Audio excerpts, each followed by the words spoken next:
Well, I've accepted the challenge, and today I'm going to try to pick out fabric and figure out yardage. So join me as I start my personal challenge of making a quilt and actually following the pattern.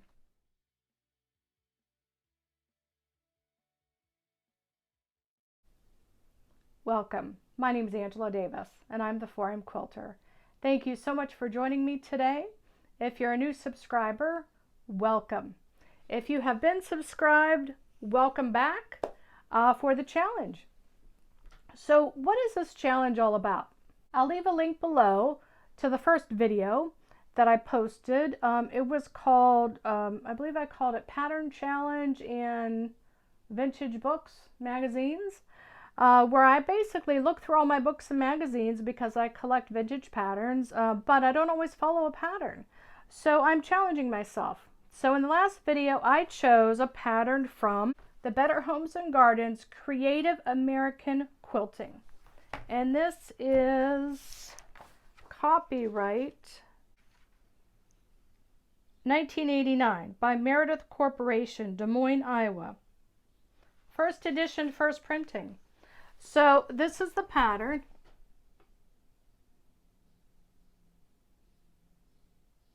Let me give you some information about what they say about this basket pattern in the book. It says flower basket quilt designs are among the patterns that combine both piecing and applique, which I was looking for something like that, providing a showcase for the full range of a quilter's skill. They achieved widespread popularity during the 19th century, and quilters delighted in creating new and individual variations in this theme. In this grandmother's basket quilt, the pattern's familiar elements have been given a delightful, fully personal interpretation. The basket blocks are turned to the center of the quilt, so the design is attractive from all directions. And then it goes on to say the result is a graceful, balanced, and striking original overall design. This is 74 inches by 86 inches, and it covers a full-size bed.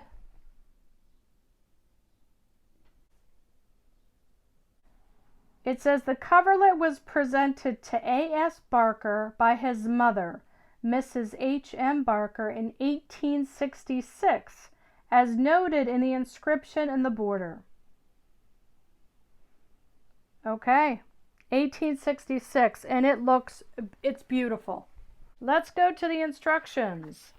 That is one of the things that attracted me to it, was the fact that it combined both piecing and applique. I'm mainly a piecer. I have done applique, and I usually do applique on my machine. I want to try and follow the instructions very accurately, but I was reviewing the pattern, and they do refer, the pattern gives you templates, and templates are used when you are, normally when you're hand piecing. You can use the templates to machine piece as well. However, they do refer to fast cutting techniques that they talk about in the book, and they do talk about rotary cutting techniques. So where I can, I am going to be using my rotary cutter and my mat and my rulers so that I can create the pattern.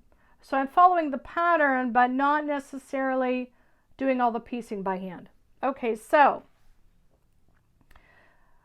also, this particular quilt, the finished block is 11 inches, and okay, how many? Oh, here we go. 1, 2, 3, 4, 5, 6, 7, 8, 9, 10, 11, 12, 13, 14. There are 15 full-scale basket blocks, and then along the outer border there's partial basket blocks, and then you have an inner border and then the large outer border with the applique.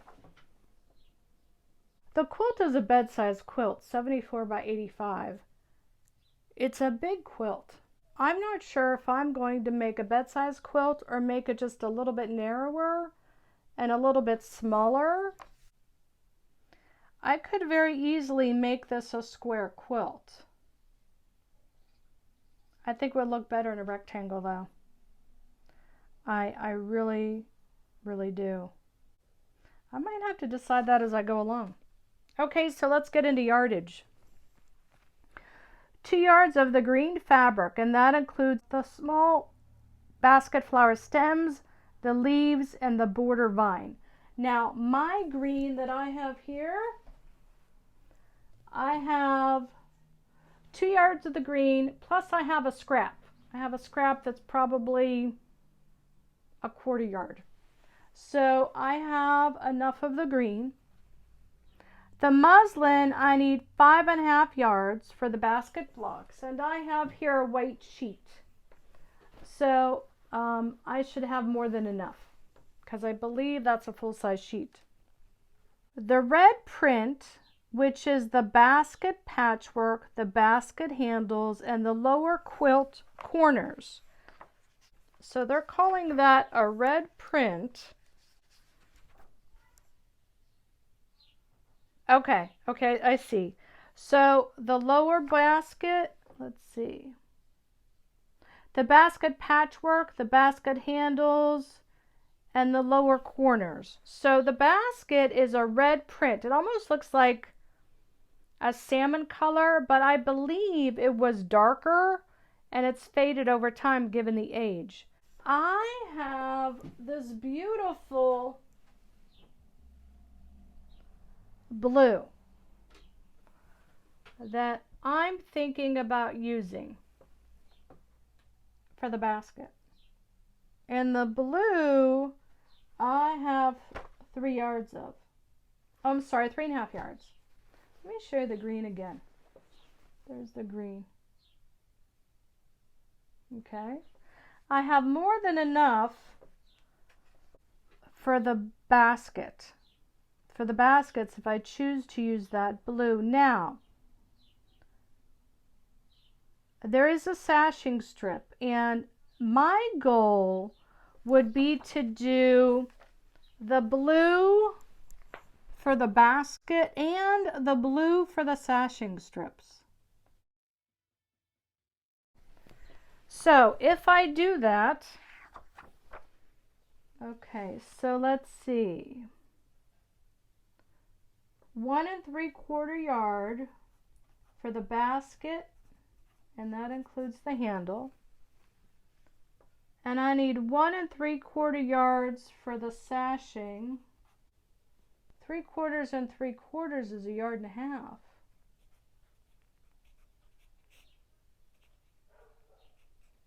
So that's 2 yards plus 1.5 yards. That's 3.5 yards I would need of the blue if I use the blue for the baskets and the sashing corners. Oh my gosh, I have 3.5 yards of the blue. I'm so excited. I didn't think I'd have enough. I think I can do the blue. Oh my gosh. Okay. Let me write that down. Okay. So baskets and sashing, blue, 3.5 yards. Okay, blue it is. Yes. Okay, so let's move on. So excited.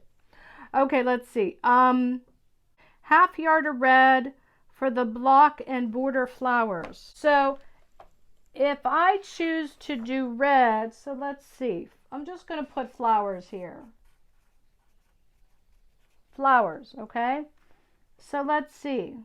1/2 yard for border flowers, 1/4 yard for the orange fabric for the border flowers, 1/4 yard for the dark pink for the small baskets flowers.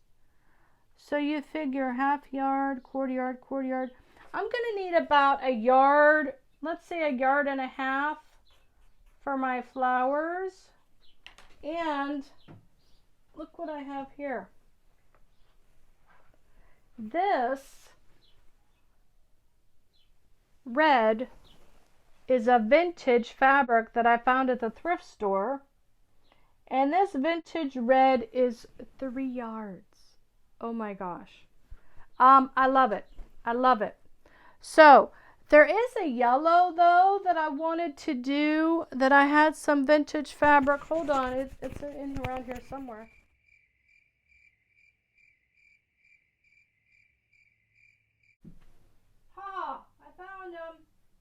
Oh Lordy, that took forever. I got really scared there for a minute. I'm like, oh no. No, no, no, no, no, no.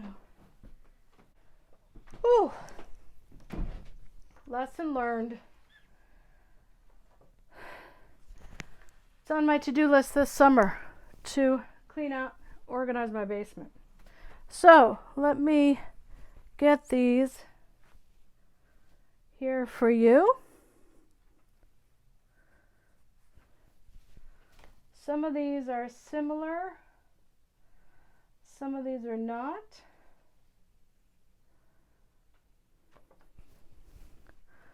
And I'm going to flip the camera so you can see them better.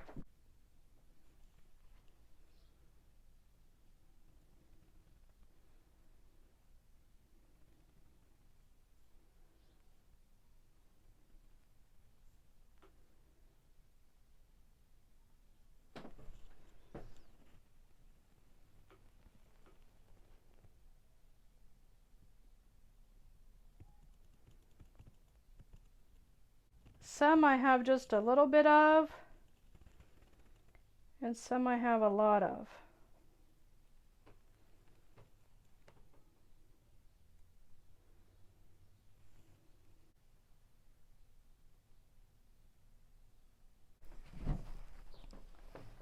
So as far as the flowers go, I have more than enough fabric to do the red and the yellows. And they're going to complement each other very well, especially since I'm going to be using the blue for the baskets and the sashing strips. Now let's see what else it says. Backing fabric, of course, 5.5 yards. Quilt batting. 5.5 yards of the muslin and the background baskets and the borders, all for the background. 5.5 yards. I'm going to have to measure that and see how big that is. A full-size bed sheet might not cover it, but I know I have at least one other twin white bed sheet in the basement. And if the whites are close enough, I'll go with it. If I have one white that's more of a creamy white, I won't go with it. But as long as they're both, because believe it or not, whites are different. Some whites are snow crispy white. Some whites are sort of a matte, dull finish white. Some lean toward gray, some lean toward blue. Some might lean a little bit toward butter yellow. Some might lean a little bit toward like a gray. Whites can be very tricky sometimes. So, but I know I have at least one other sheet in the basement, so I'm going to be okay. As long as the whites are almost perfect next to each other, I'll be okay with that because it's going to be the background. So let's reiterate. I definitely have the green. I need 5.5 yards of the muslin. I'm not worried. I have the sheets. I need 1 3/4 yards for the baskets and the handles and 1 3/4 yards for the sashing strips and the outer squares, which means that is a total of 3.5 yards, and I have 3.5 yards of my blue. So I'm really, really excited about that. And then 1/2 yard of the red for blocks and border flowers, 1/4 yard of orange for flowers, another 1/4 yard of a dark pink for flowers. That's a total of 1 yard. I have more than enough to do the flowers because this vintage red is 3 yards, and I have easily, I would say at least 1.5 yards worth of yellows here. So I think those are really going to complement each other. And then of course the green for the vine, I think it's going to work. So here, let me show you the blue for the baskets, the basket handle and the sashing strips, the green for the vine and the stems and the leaves, the white sheet, that's going to be for all the background, the red and the yellows, and these are all vintage. These are new, these are vintage.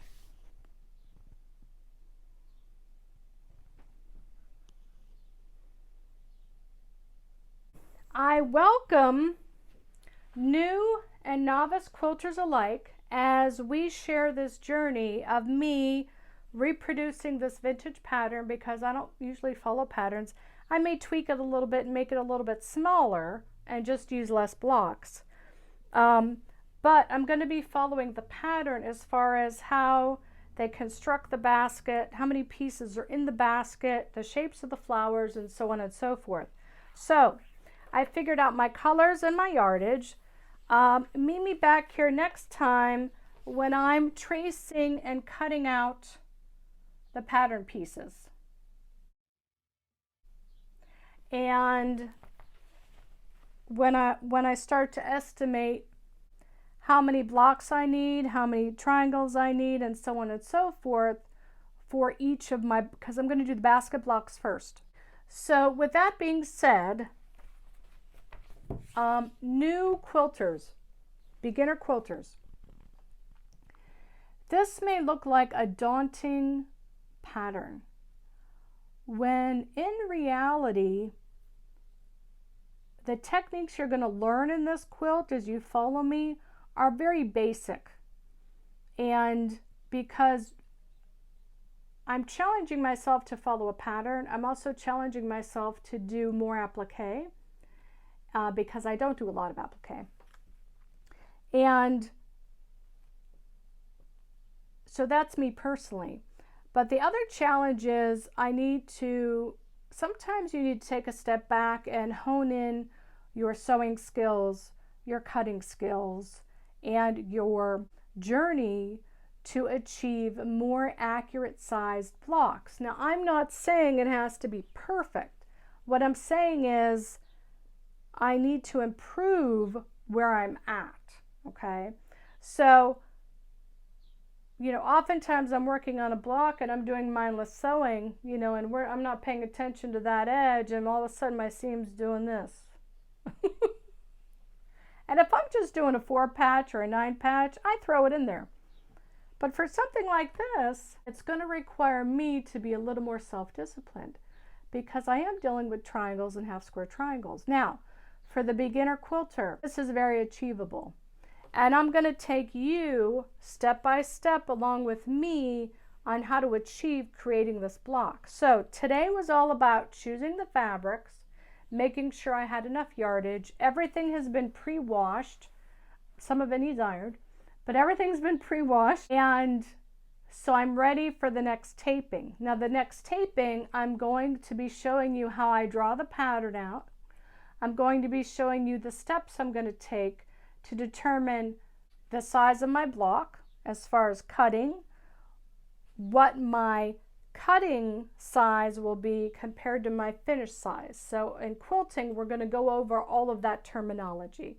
We're also going to go over the terminology of a lengthwise grain, a crosswise grain, and a bias. Because we're dealing with half square triangles, we need to introduce that terminology to you. So next time you meet with me, we're going to be doing all of that, reviewing the basics, and then how do I approach cutting out the patterns, getting myself prepped to start working on my first basket block, because I'm going to be creating all the basket blocks first. So, and I'm also going to be creating a playlist. And what is the name of this? Is there a special name for this? Yes. They call this the grandmother's basket quilt. Okay, so that's what I'm going to call it, the grandmother's basket quilt. That's going to be the playlist, okay?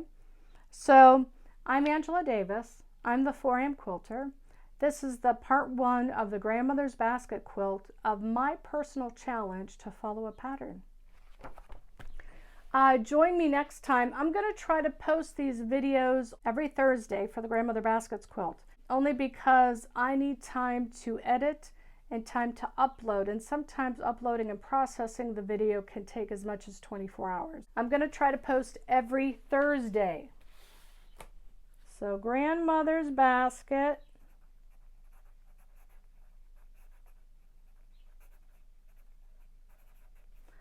Thursdays. Meet me back here next Thursday. I'm Angela Davis. I'm the 4am Quilter. Thank you so much for joining me. Like it, subscribe so you don't miss the next one. Like it, even if you're already subscribed, because it helps with the algorithm on the YouTube channel mathematic thing calculations. Anyway, hope you have a great night. Thanks for joining me. And remember, why sleep when you can sew?